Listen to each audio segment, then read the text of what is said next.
Hello everybody and welcome back to the Blockade Pirates channel, and today we've got the brand new starter deck 3D2Y from One Piece Trading Card Game. This is the 14th starter deck, and then in October we're getting 15 through 20.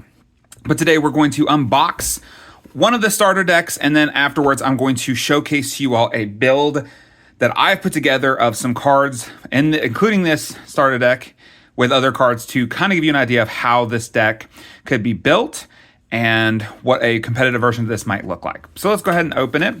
I have technically opened this one up. I have one that's completely unopened, but this one will be a lot easier to access. So when you buy a starter deck, keep in mind it does come with a set of rules. So if you're new to the game, you can learn how to play using that.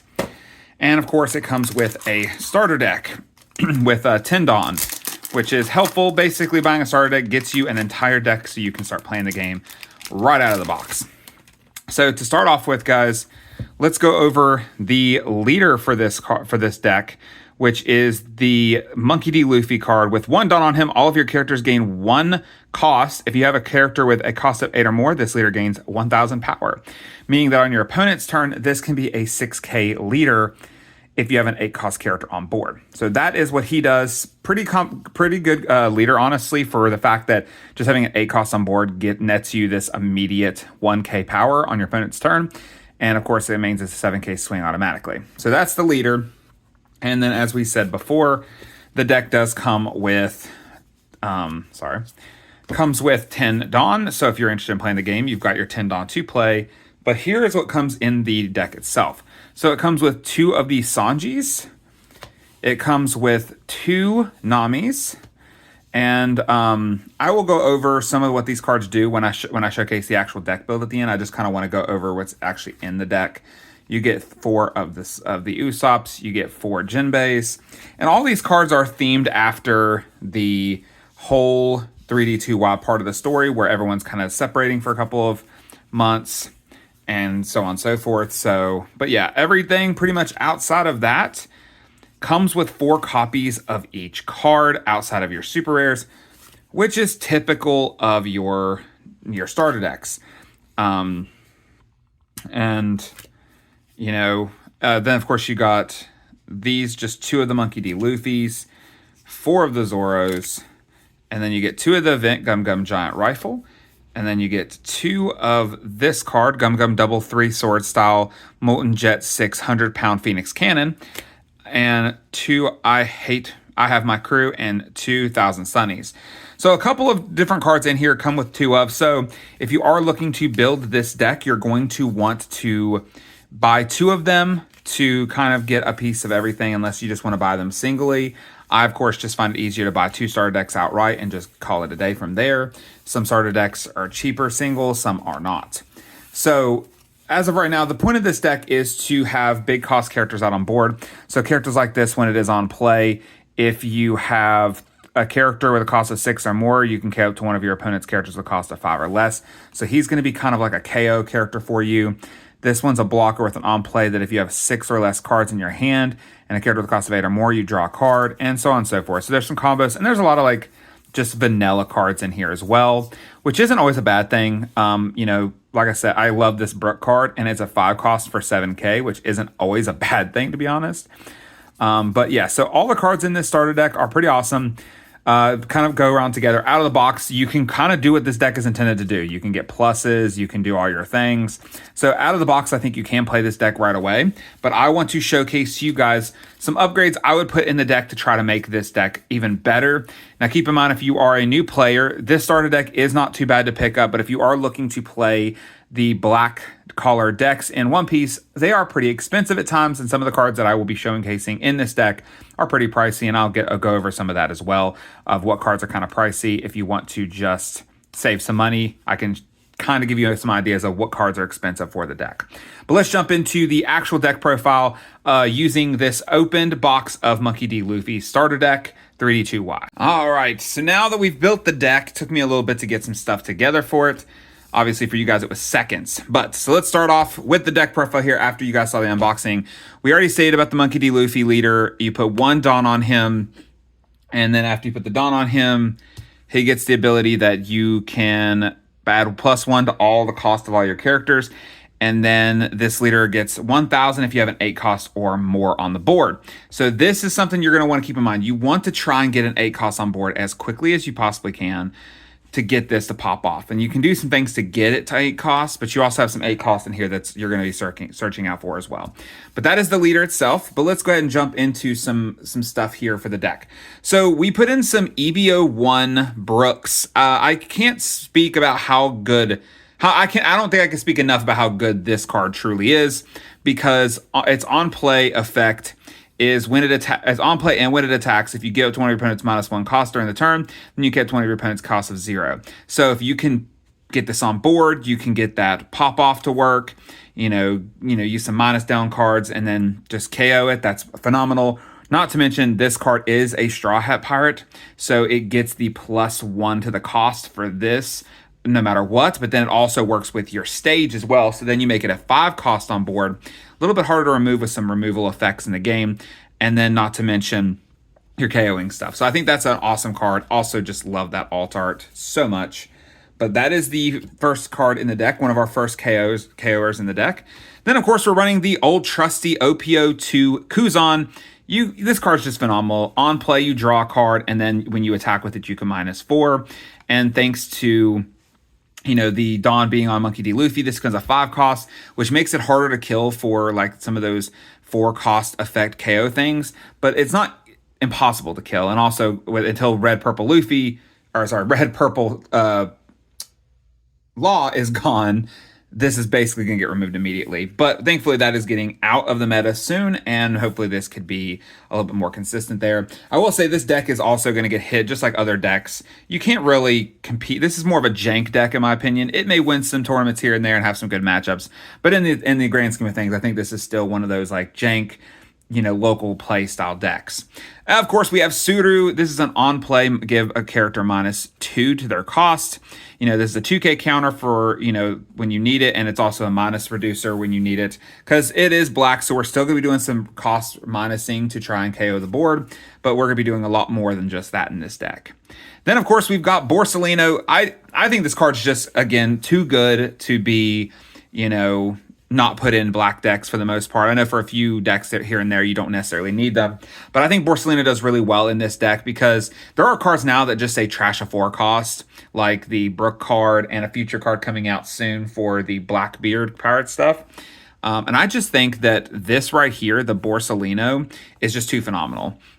It's 4 cost, you get a Dawn on this, and bam, now it's a 5 cost, and now you've got a 5 cost Borsalino, and it can be KO'd by some of those annoying effects.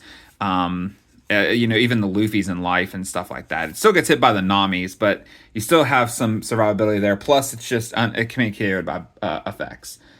Then, of course, the trusty 4 of Sabo. So I mentioned there are some cards that are really expensive that you could purchase from this deck. I'm gonna be honest, like these are decently priced, but these right here are running at $30 a piece right now. And these are the alt. This is the winner. The first, I think it was the very first sealed battle winner card. And then we got 2 regular alt arts and a regular one. The regular one is going for $30. So if you're wanting to play this deck and you're wanting to run these in there, it's going to cost you at base rarity anywhere between $120 or less, depending on where you get them from. If you want the exact ones I have, it's a lot more pricier. But the reason this card is so good is, one, it makes your black decks honestly just survive more when you're playing against the mirror matchups. You play this on board, the turn you play it, nothing can be KO'd by effects, and you get to draw 2, trash 2, so you cycle, you put stuff in your graveyard. So in most black decks, this is phenomenal, especially going with Lucci and Moria and stuff like that, and Sakazuki used the hell out of this card as well. But this is by far one of the best cards that black has. And just in general, like for this deck, you're playing it to, kind of partially for that, the cost to be up to 6, and you can easily get to 8 with some event cards and stuff, but also just in general, cycling your hand is always a good thing. You want to cycle through your hand.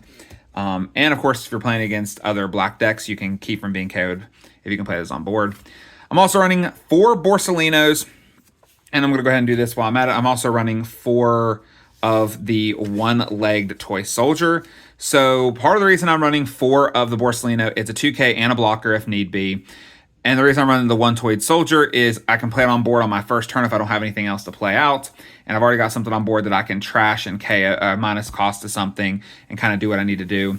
But I also just like having the option for as many 2K counters as possible, but having the option to block or, minus reduction is always a positive thing. I have debate on using just a pure, Dressrosa build, so that way it's easier to search out. I can put the Rebecca's in, but there is some things in here that I feel like it wouldn't be enough consistency, but I am running 2 Rebeccas. Rebecca has been a staple card for a while, since set 4 came out. She's amazing. You can play her on the board. She's a blocker. Her on play lets you get a card out of your graveyard, so you can bring back 2Ks, 2K counters from your graveyard, or bring back something that you need to replay out that was KO'd before. And it's just too phenomenal. And you get to cheat out a 3 cost too, so you could cheat out one of those, you could cheat out one of the Bartolomeos, or you can cheat out a one-leg toy soldier. But that is just a great card. I love the Rebecca cards in this deck.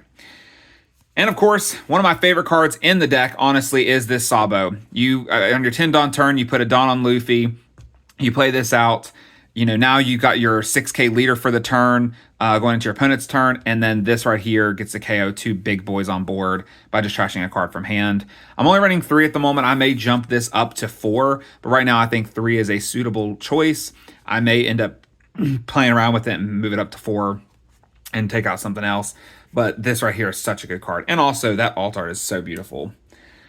And then, of course, from the new starter deck. Now, I know so far everything I've showed you has not been in the starter deck, but there are some starter deck cards in here. We are definitely running 4 of the Sanjis, and we're running 4 of the Nico Robins. So the Sanji is a key card in this deck when he's at 6 cost, which on your 6th Dawn turn, you plop a Dawn on Luffy, you play Sanji out, boom. You now have a 6 cost on board, and you can pop off your effect and kill something with a cost of 5. That is too good to not run 4 of. This is by far the best card in the deck that came with the starter deck. And of course, the second best, in my opinion, is this Nico Robin, because this Nico Robin on play, or when you attack with her, you can -3 from the cost of something as long as you have a character with an 8 cost or more on your board. I'm sorry, it's -5 cost. So being able to minus something down by 5 is ridiculous, and not to mention you're at 7K. So, if you could play this out the turn before, plop her out on the board, she's at 6 cost, then the next turn you pop out the Sanji, you have, I'll get to that combo here in a second. I'll go over that here in a second because we haven't went to the deck profile, but I'll come back to this here shortly. But those are 8 of the cards that we're running in from the starter deck. We're also, of course, running the trusted 3 of Ice Age. You get to KO something with a trigger and minusing 5. Can't beat that. You can get some of those bigger cost characters down and take them out. Then, of course, we're running 2 of the new starter deck cards, Gum Gum Diablo, 3 swords, so on and so forth. This card, up to one of your leaders or characters, gains 3,000 power. Then, if you have a character at the cost of 8 or more, you can KO up to one of your opponent's cost of 2 or less. So, with some combinations using the Sanjis and stuff like that, you can kind of pop this off and make this really, really good and helpful. This is a very good card, and I think it's good for kind of closing out some games, KOing some blockers, stuff like that to try and get yourself set up. Then, of course, I have my crew as such a good card in this deck because you are getting to draw a card, then up to one of your characters gains +3 cost to the end of your opponent's next turn. So you plop this out, and now your leader is able to get to 6K easier and faster, and you get to draw a card. Then, of course, it's triggers. You kept one of your opponent's characters with a cost of 3 or less. So just all around a really, really good card, in my opinion. And then, of course, last but not least, we have the 1000 Sunny, which is all of your characters that have black straw hat, or that are black and have black or straw hat pirate type characters in their trait. They gain +1 cost. And on play, if your leader has the straw hat crew, they draw a card. So that's a good card. You play it, you need to draw a card. And then, not to mention, you get this second effect. So one of the combos I was thinking of earlier, you've got your leader on board. Let's say leader's on board, and you've got your 1000 Sunny on board. And let's say the turn before, you played out the Nico Robin. And if you hear noise in the background, it's my cat being very obnoxious. But let's say you have Nico Robin on board. So she is now at 6 cost. I'm going to grab a thing of Dawn real quick. Just a single Dawn. That's all we need. So our turn, the turn before we played this out. So this turn, let's say I put a Dawn on Monkey D. Luffy. So now my Nico Robin is at a 7 cost and an 8 cost now because of this 1000 Sunny. So now her effect can pop off and you can minus 5 costs from something in a turn for attacking with her. So then what you would do is you would go ahead and attack with Nico Robin, minus 5 costs from, let's say you got a 10-drop Big Mom on your opponent's board. So now you've minus 5 costs from it. And then you play out this for 5. And now you have not only, this is your 8 cost, so this is a 6k leader now for the turn, but this allows you to kill something of a 10 cost in combination with the Sanji. So pretty decent. You have some stuff you got to set up, but I think this is just a phenomenal thing. The only concern I do have at this moment is I don't have enough of the the Monkey D. Luffy Straw Hat Pirate stuff in the deck.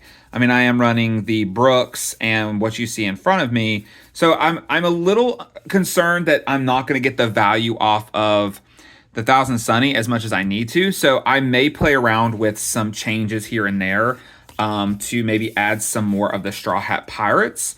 At this moment, I think we have not really received a whole lot of Black Straw Hat Crew stuff, but future sets we will be getting more, I'm sure, stuff that's going to make this run a little bit better.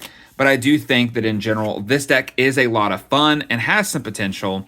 You can run more of the stuff from the starter deck. So if you were wanting my opinion on some of the starter deck cards, if you're interested in running more of the starter deck cards, I don't think that the Namis are bad, because on play, if you have 6 or less characters in your hand, or 6 or less cards in your hand, you can, and have a cast of 8, you could draw a card. I just think that that's just too much, and I think there's just so much better cards in there other than her.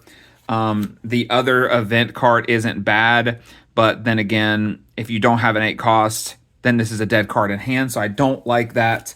It just feels like it'd be a 2 dead in hand. In general, I don't think that Zora's a bad idea. It is a vanilla, but you are looking at an 8k attack, so that isn't so necessarily bad. So this is not too bad of a card to choose if you want to. I think this one isn't bad as well. I mean, if you can get out and get yourself something with 10 cost on board, let's say you played out the Zoro, you have 1 Dawn on your leader, you have 1 Dawn, you have the stage out. Now you have an 8 cost Zoro, and you can use that 1-drop event to now make it 10. So you've only used 2 Dawn and then pop this out for an 8k rush. Not a bad thing, but again, you're hoping for that 8 cost to be able to pop off. You've got this card, which is a 2k counter. It lets you, if you have you can rest in, if you have a Black Straw type character crew in your field, you can gain 2 costs till your opponent's next turn, which isn't bad. But again, you're losing some of your ability to KO as well, and I think that's still important. This isn't a bad, again, another vanilla card that you can run in the deck. Brook is not too bad for that. I think Brook's, having a 2k or having a big board character on top to be able to put the aggression on is not a bad thing. The Frankies, these are, again, very situational. It's your opponent's turn. You have to have 6 or more cards, cost 6 or more, and it can't be carried by effects. So there is some good things about some of the cards in here, Straw Hat wise, and I'm going to look at them and kind of figure out if there's anything I could do to make this a more Straw Hat heavy build. But at this moment, I just don't see if, with the cards I've got, I think it's still really, really good. You also have some more vanillas. So there's just it's not bad in general. There's not, I think we do need some more Straw Hat support to make the deck a little bit better. But thanks for watching, guys. Hopefully you enjoyed today's video of the Monkey D. Luffy starter deck. This is just my opinions of stuff you could do to make the deck a little bit better. Put some stuff in there and kind of get it going. By all means, though, pick up the starter deck and play it as is. I think that's not always a bad idea either. Just have some fun.